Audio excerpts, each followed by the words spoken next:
여러분 안녕하십니까? 광주 MBC 뉴스투데이 시작합니다. 먼저 오늘의 주요 뉴스입니다. 전두환이 2017년 펴낸 회고록이 5.18을 왜곡하고 관련자의 명예를 훼손했다며 손해를 배상하라는 판결이 대법원에서 확정됐습니다. 소송이 시작된 지 약 9년 만입니다. 전북 순창군청 앞에 전두환을 각하로 예우하는 표지석이 버젓이 남아있지만 순창군은 미온적인 태도를 보이고 있습니다. 광주 남구가 수천만 원의 혈세를 들여 주요 시설들의 이름을 지어놓고 정작 부르지도 않는 보여주기식 행정이 도마 위에 올랐습니다. 광주 상무역과 광천권역, 광주역 등을 연결하는 광천 상무선 개발 계획이 정부의 최종 승인을 받았습니다. 오는 2029년 하반기 착공이 목표입니다.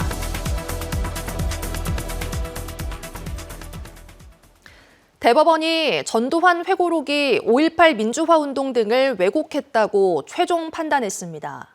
북한군 개입설이나 헬기 사격 부정 등 모두 허위라는 점을 사법부가 다시 한번 분명히 한 건데요. 하지만 오랜 시간 반복돼 온 왜곡 시도가 이번 판결을 계기로 완전히 사라질 수 있을지는 여전히 과제로 남아 있습니다. 박승환 기자가 취재했습니다. 고 조비오 신부는 5.18 당시 군의 헬기 사격을 여러 차례 목격했다고 증언했습니다. 불이 픽 되면서 그 두두두둑 하는 거다. 아주 지축을 울려요. 하지만 전두환은 2017년 출간한 회고록에서 계엄군의 헬기 사격은 없었다고 주장하며 고 조비오 신부를 파렴치한 거짓말쟁이라고 비난했습니다. 또 북한군 침투설이나 계엄군의 총기 사용이 자위권 발동이었다며 근거 없는 주장을 펼쳤습니다. 이에 고 조비오 신부의 조카 조영대 신부와 5.18 단체는 전두환을 상대로 정신적 손해배상과 출판금지 소송을 제기했습니다. 앞서 1심과 2심에서는 전두환 회고록이 일부 세력의 근거 없는 주장에만 기초해 5.18을 왜곡하고 원고들의 명예를 훼손했다며 회고록 내용 일부를 삭제하고 7천만 원을 배상하라고 명령했고 대법원도 1, 2심 판단이 옳다며 원심 판결을 확정했습니다. 좀 지연된 정의에 대한 아쉬움이 있습니다. 46년 흘렸는데 아직도 왜곡과 폄훼와 싸워야 한다는 것 자체가 너무 슬픈 현실입니다. 대법원은 회고록 속 51개의 표현이 명백한 허위라고 못 박았습니다. 이로써 전두환의 사후 소송을 물려받은 부인 이순자 씨와 아들 전재국 씨는 배상 책임을 지게 됐고 해당 표현을 삭제하지 않고는 책을 출판하거나 배포할 수 없게 됐습니다. 5월 단체들은 사법부 판단을 환영하면서도 5.18 정신 헌법 전문 수록 등 완전한 진실 규명을 위한 근본적인 대책을 요구하고 있습니다. 대법원은 이번 판결을 통해 5.18 왜곡은 더 이상 표현의 자유라는 방패 뒤에 숨을 수 없음을 분명히 했습니다. 비록 가해자는 사과 없이 떠났지만 사법부가 확정한 진실은 기록으로 남아 지금 이 순간에도 반복되고 있는 역사 왜곡 시도에 엄중한 경고를 보내고 있습니다. MBC 뉴스 박승환입니다. 설 연휴를 하루 앞둔 오늘 먼지와 안개가 가득한 상태입니다. 짙은 안개가 서해안 지역을 중심으로 나타나면서 광주공항에는 저시정 경보도 내려졌습니다. 항공편 운항 정보에 변동이 있을 수 있습니다. 확인 꼼꼼히 하시길 바라겠습니다. 안개 먼지까지 뒤엉켜서 뿌연 하늘이 드러나 있습니다. 오늘과 내일 광주와 전남의 미세먼지 농도 나쁨 수준으로 예보된 만큼 야외 활동하실 때는 마스크 착용으로 호흡기 보호 잘 해주셔야겠습니다. 위성 영상상으로는 깨끗한 하늘 드러나 있는 상태입니다. 뚜렷한 눈비 소식 없는 가운데 대체로 무난한 날씨가 이어지겠습니다. 광주의 오늘 아침 기온은 영하 2도 안팎으로 어제와 비슷한 가운데 한낮 기온은 11도로 낮 기온은 어제보다 2도가량 높겠습니다. 날씨였습니다. 전남 광주 통합특별법이 국회 상임위 심사를 마치고 통과됐습니다. 국회 행정안전위원회는 어제 전체 회의를 열고 전남 광주, 대구 경북, 충남 대전 통합특별법을 의결했습니다. 의결된 특별법은 통합특별시에 서울시에 준하는 지위를 부여하고 행정, 재정 권한을 이양해 수도권 1극 체제를 극복할 기반을 마련하는 내용을 담고 있습니다. 더불어민주당은 설 연휴 이후 법사위 심사를 거쳐 이달 안에 특별법의 본회의 통과를 목표로 하고 있습니다. 광주 남구가 2년 전 수천만 원의 상금을 내걸고 백운광장 주요 시설들의 이름을 새로 지었습니다. 하지만 정작 현장에서는 이 이름들이 전혀 쓰이지 않고 있는데요. 상표권 등록을 하느라 늦어졌다는데 정작 절차조차 밟지 않은 곳도 있습니다. 주지은 기자가 취재했습니다. 광주 남구 백운광장 일원을 잇는 이른바 푸른길 브릿지입니다. 남구는 지난 2024년 도시재생 사업의 하나로 이곳을 포함한 주요 시설 4곳에 이름을 짓는 공모전을 열었습니다. 당시 당선작들에게 지급된 상금만 1,200만 원. 하지만 2년이 지난 지금 새 이름을 기억하는 사람은 거의 없습니다. 여기 골목형 상점가를 만든다는 거는 이제 저희가 알고 있었는데 그 외의 거는 뭐 명칭이 생겼다, 이름이 생겼다 그런 거는 들은 적이 없는데요. 여기서 살고 있을게 자주 댕기지. 이런 거 다리랑 이런 거 한지도 오늘은 몰랐다. 그리고 이런 다리도 나는 한 번도 안 올라가 봤어요. 남구는 푸른길 브릿지와 스트리트 푸드존, 야시장 축제와 미디어월 등 모두 4건의 명칭을 공모했습니다. 남구는 지금까지 새 이름을 쓰지 않는 이유에 대해 상표권 등록에 시간이 걸렸다는 입장을 내놨습니다. 근데 지금 2개는 스스로 납부했고 한 건은 지금 곧 납부를 해서 최종으로 상표권 등록 기간이 조금 오래 걸렸습니다. 하지만 취재 결과 실상은 달랐습니다. 상표권은 4건 중 3건만 등록을 진행 중이었고 가장 규모가 큰 푸른길 브릿지의 새 이름은 아예 신청조차 하지 않았던 것으로 드러났습니다. 당시 공모를 담당했던 직원에게 이유를 묻자 황당한 답변이 돌아옵니다. 4개 항목을 공모했는데 이름이 3개만 지금 등록 절차가 진행 중이라고 해가지고. 당시에 아니 다 했던 것 같은데 제가 정확히 기억이 안 나네요. 예, 죄송합니다. 외부 전문가 심사까지 거쳐 뽑은 이름이 왜 방치되고 있는지 행정 내부에서도 갈피를 못 잡고 있는 겁니다.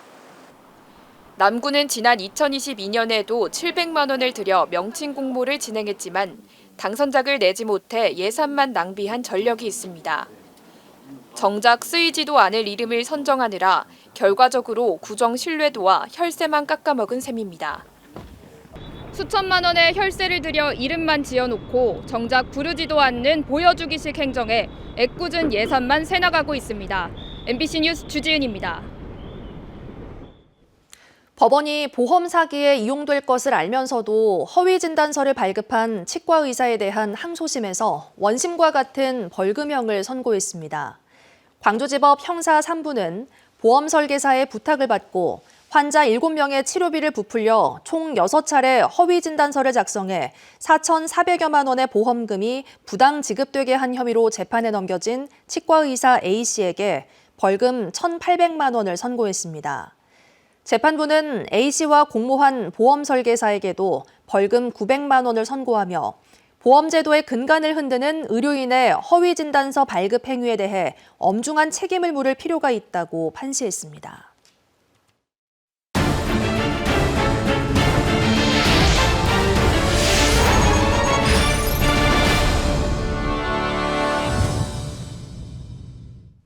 한 우즈베키스탄 이주 노동자가 한국에서 일하다 중대 사고를 당해 4년째 의식불명 상태에 놓여 있습니다.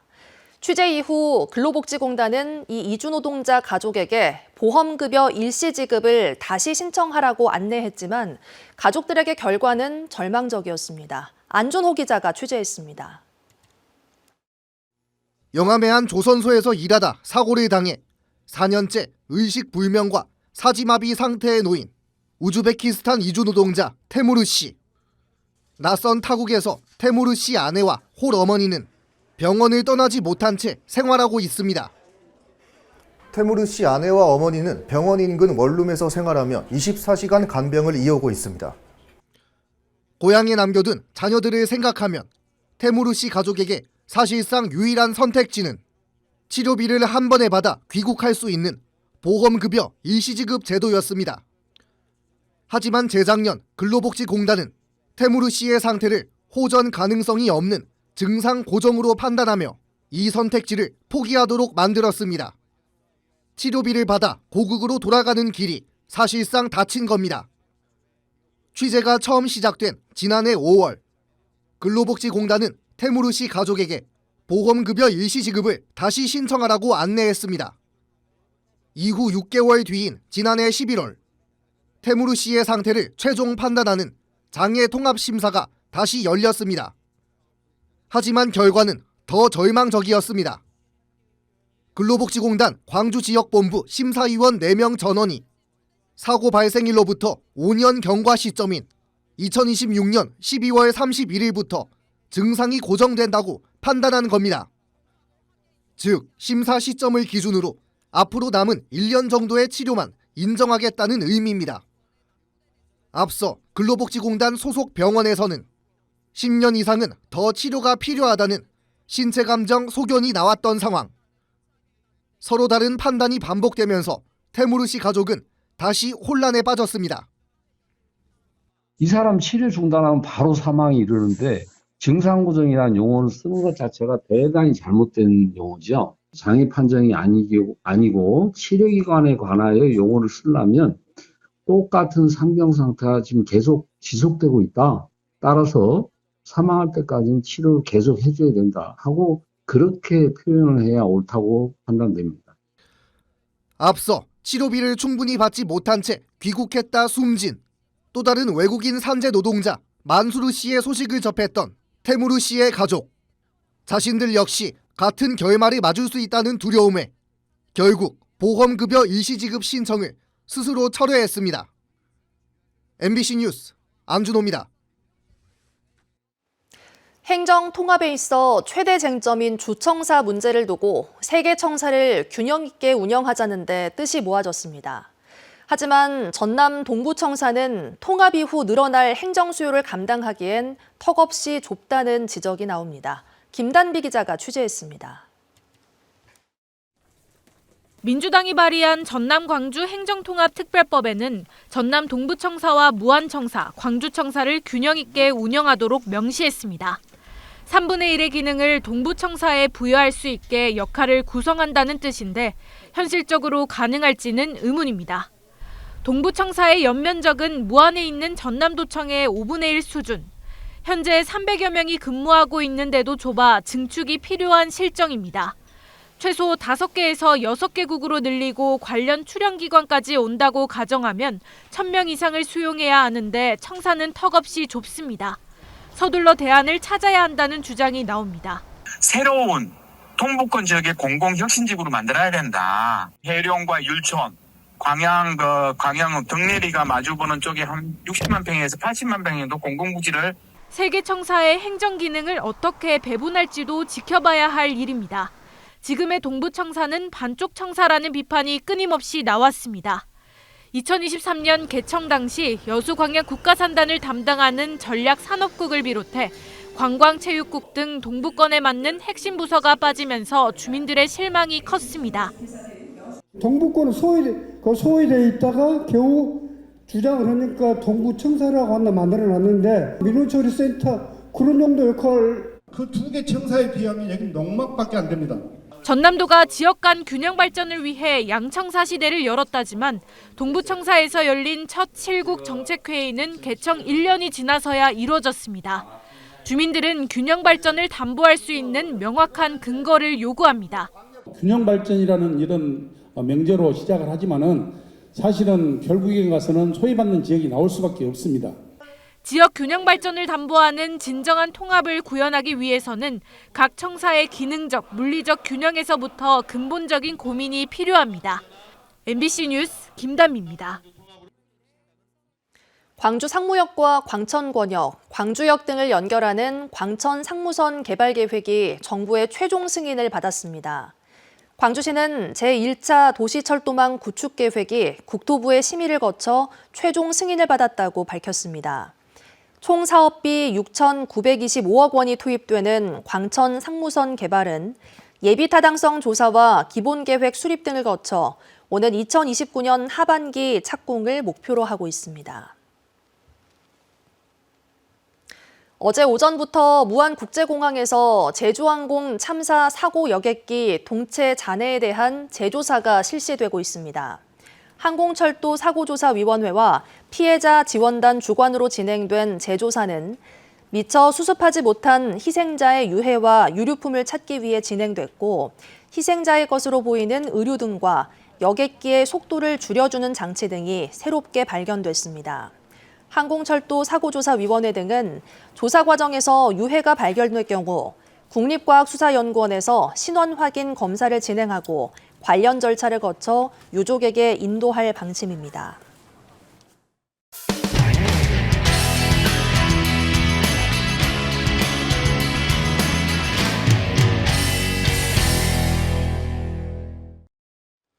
(12.12) 군사 반란과 5.18 민주화운동 탄압의 주역인 전두환, 노태우의 흔적을 지워오는 전국적인 움직임과 다르게 전북 순창군청 앞에는 전두환을 각하로 예우하는 표지석이 버젓이 남아 있습니다.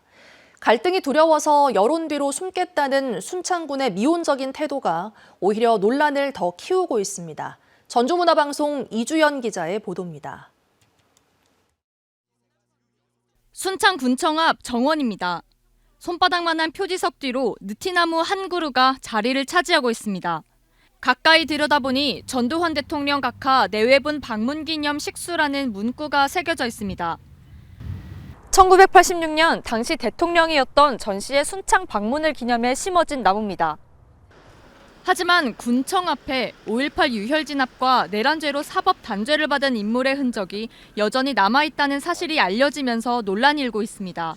진짜 이 순창군청에서 조치를 취했어야지. 정말 미운 사람인데. 에? 저 역사의 적인데. 그죠? 군청은 민원이 들어왔지만 나무가 살아있어서 그냥 둔 것이라는 군색한 설명만 내놓습니다. 그러면서 철거 여부는 행정이 판단할 일이 아니라며 책임을 떠넘깁니다. 이게 있어야 되는지 없어야 되는지 그 판단을 갖다가 우리 스스로가 하기에는 좀 사회적 갈등의 요인이 될 수가 있기 때문에. 하지만 이런 태도는 이미 철거를 마친 다른 지역들과 확연히 대조됩니다. 지난 2020년부터 전국의 공공시설에서 철거된 전두환 관련 시설물은 모두 17건이 넘습니다. 대전 국립현충원과 예술의 전당 등 주요 기관들은 동상과 기념비, 휘호 등 다양한 형태의 잔재를 이미 없앴습니다. 타 지자체들이 역사 바로 세우기에 속도를 내고 있지만 40년 가까이 표지석을 방치해온 순창군이 이제와 논란이 되자 철거 여부를 여론조사로 정하겠다는 입장을 내놨습니다. MBC 뉴스 이주연입니다. 포항을 대표하는 겨울 먹거리 과메기가 올해는 품질이 역대 최고라는 평가를 받고 있습니다. 생산과 소비가 해마다 감소하다가 지난 겨울부터 다시 늘고 있는 건데요. 꽁치가 크고 추위가 오래 이어지면서 입춘이 지나도 계속해서 주문이 이어지고 있습니다. 포항문화방송 김기영 기자입니다. 비릿한 꽁치가 겨울바람을 맞으면서 기름기 머금은 포항 명물 과메기로 변신합니다. 과메기는 12월부터 1월까지 정점을 찍고 2월에는 내년을 기약해야 했지만 올해는 입춘이 지났는데도 베트남 계절 근로자 10여 명이 남아 배를 따고 세척하고 건조하느라 여념이 없습니다. 올해 과메기가 풍년을 이룬 건 무엇보다 꽁치 크기가 정상을 회복했기 때문입니다. 작년에는 꽁치 크기가 전반적으로 많이 작았었는데 올해는 꽁치 사이즈가 한 단계 많이 커져서 정말 식감도 좋아지고 기름도 많고 해서 소비자분들이 많이 찾는 것 같습니다. 포항의 과메기 생산량은 2013년 겨울 5,440톤을 정점으로 매년 감소해 2023년에는 1,580톤으로 10년 새 70%나 줄었습니다. 그러나 이번 겨울에는 생산량이 반등해 3,261톤에 이를 것으로 추정됩니다. 입춘이 지나도 영하의 기온이 계속되면서 좋은 맛을 유지하는 데다 올해는 설이 2월 중순으로 늦춰져 소비도 이어지고 있습니다. 포항시는 지난 2021년 전국 기초지자체로는 처음으로 수산물 품질 관리센터를 건립하고 과메기 품질 유지를 지원하고 있습니다. 소비자들이 먹을 때 안전할 수 있도록 식중독 검사가 기본으로 들어가고 그리고 원양이나 대만산 꽁치를 원료로 쓰다 보니까 방사능 검사가 같이 이루어지고 있습니다. 다양한 예능 프로그램에 소개되면서 20, 30대 소비자에게도 친숙한 과메기를 전 연령층이 즐기는 먹거리가 되도록 연구해야 합니다. 겨울 구룡포 하면 과메기가 먼저 떠오를 정도로 올해는 1,000억 원이 넘는 소득을 올리며 제2의 전성기를 누리고 있습니다. MBC 뉴스 김기영입니다. 셀프 포상 논란을 일으킨 강원도의회가 관련 조례 개정에 나섰는데 개정안을 자세히 살펴봤더니 이제는 아예 포상 대상에 도의원을 포함시켜 셀프 포상 제도화까지 추진하는 것으로 확인됐습니다. 춘천문화방송 김세정 기자가 취재했습니다. 강원도의회가 주는 민간인 표창에 도의원이 12명이나 포함됐다는 MBC 보도 이후 비판 여론이 일었습니다. 그러자 도의회는 도의원을 포상 대상에 아예 포함시키는 포상조례 개정안을 상정했습니다. 이 개정안은 만장일치로 상임위원회를 통과했습니다. 의의가 없음으로 가결되었음을 선포합니다. 지난해 이뤄진 도의회 셀프 포상에 대해 시민단체 등의 비판이 들끓자 강원도의회는 올해 회기가 열리자마자 조례를 개정하겠다고 약속했습니다. 그런데 그 내용은 이제 도의원이 대놓고 셀프 포상을 할 수 있도록 조례상 문제만 없게 하겠다는 겁니다. 사실 작년에 그렇게 한 거는 본의원이 보기에는 문제는 없다고 봅니다. 근데 기준을 정확히 하고 단어 설정이라든지 이런 부분이 큰 틀에서는 공무원인데 어떻게 되냐 이 부분 때문에 좀 논란이 됐던 것 같은데 의원 포상은 문제가 없고 단지 표현에 문제가 있었을 뿐이라는 겁니다. 오로지 국민의 심판을 받아야 할 선출직 도의원이 스스로 상을 받기 위해 조례를 개정하는 것. 나라의 권력이 국민에게 있다는 주권 재민 원리에 어긋난다는 비판이 일고 있습니다. 자기들의 편의에 의해서 조례를 만든다는 것은 권한을 남용하는 겁니다. 도민들의 의사는 없는데 자기 스스로들이 자기들 스스로 평가해서 상을 준다는 것은 도의원들이 가지고 있는 인식 자체가 잘못됐다는 것을.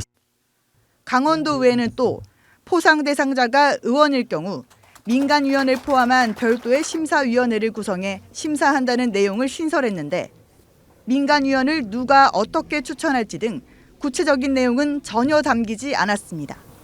MBC 뉴스 김세정입니다. 고두갑 목포대학교 교수가 경제학자와 교육 전문가로서 치밀한 진단으로 광주 전남 교육의 대전환을 이루겠다며 통합 전남 광주 교육감 출마를 선언했습니다. 고 교수는 광주시 교육청에서 출마 기자회견을 열고 광주의 우수한 교육 인프라와 전남의 풍요로운 생태 자원을 공유해 교육의 영토를 확장하겠다며 기초 문해력 강화와 보편적인 교육복지 실현 등 5대 교육 비전을 제시했습니다. 하상용 민주당 중소기업특별위원회 부위원장이 어제 광주시의회에서 기자회견을 열고 남구청장 출마를 선언했습니다. 하 부위원장은 남구를 광주와 나주 혁신도시를 잇는 초광역 메가시티의 핵심 거점으로 재편하겠다며 출마 이유를 밝히고 남구청사 효천권 이전과 국회 도서관 분원 유치 등을 공약으로 제시했습니다. 국민의힘이 6.3 지방선거 공천을 총괄할 공천관리위원장에 호남 출신의 이정현 전 새누리당 대표를 임명했습니다. 장동혁 국민의힘 대표는 어제 오전 국회에서 열린 최고위원회에서 이 전 의원은 특정 계파에 얽매이지 않고 중앙과 지방을 아우르는 정책 경험이 당이 지향하는 공천의 지향점과 합치한다며 이 전 대표를 공관위원장으로 추천했습니다. 곡성 출신인 이 전 대표는 지난 2016년 박근혜 정부 시절 보수정당 최초의 호남 출신 당대표에 선출됐습니다. 이 전 대표는 자신의 SNS에 청탁과 전화 한 통으로 공천이 결정되는 일은 없을 것이라며 대부분 공개된 경쟁 속에서 평가받을 것이라고 밝혔습니다. 더불어민주당 광주시당이 제1차 지방선거 공약개발단 회의를 열고 공약개발 체계를 본격 가동했습니다. 이번 공약개발단은 시민들이 겪는 불편과 어려움을 해소하고 삶의 질을 높일 수 있는 생활체감형 공약 발굴을 목표로 구성됐습니다. 광주시당은 광주 전남 행정통합 논의 등 지역의 미래 과제를 공약에 담아 실현 가능한 정책을 구체화해서 지방선거 승리를 이끌겠다고 밝혔습니다. 설 연휴를 하루 앞둔 오늘 먼지와 안개가 가득합니다. 특히 서해안 지역을 중심으로 짙은 안개가 끼면서 광주공항에도 저시정 경보가 내려졌습니다. 항공편 운항 정보에 변동이 있을 수 있습니다. 꼼꼼히 확인하시길 바라겠습니다. 안개 먼지까지 뒤엉켜 있습니다. 광주와 전남의 미세먼지 농도 내일까지도 나쁨 수준으로 예보된 만큼 야외 활동하실 때는 마스크 착용으로 호흡기 보호 잘해주셔야겠습니다. 하늘 자체는 깨끗하게 드러난 상태입니다. 대체로 무난한 날씨가 이어지겠습니다. 기온은 어제보다 조금 더 오르겠습니다. 아침 기온은 영하 2도 안팎으로 어제와 비슷한 가운데 한낮 기온 11도로 낮 기온은 어제보다 2도가량 높겠습니다. 무안의 낮 기온 11도, 강진의 낮 기온 14도 안팎으로 비교적 포근한 날씨가 예상됩니다. 순천과 광양에서도 한낮 기온 15도 안팎 예상됩니다. 바다의 물결은 전해상에서 최고 1m로 잔잔하게 일겠습니다. 이어지는 설 연휴 기간에도 대체로 온화한 날씨가 이어지겠습니다. 날씨였습니다. 이상으로 뉴스 마칩니다. 함께해 주신 여러분 고맙습니다. 언제 어디서나 내 손 안의 뉴스. 광주 MBC 뉴스 유튜브 구독으로 함께하세요.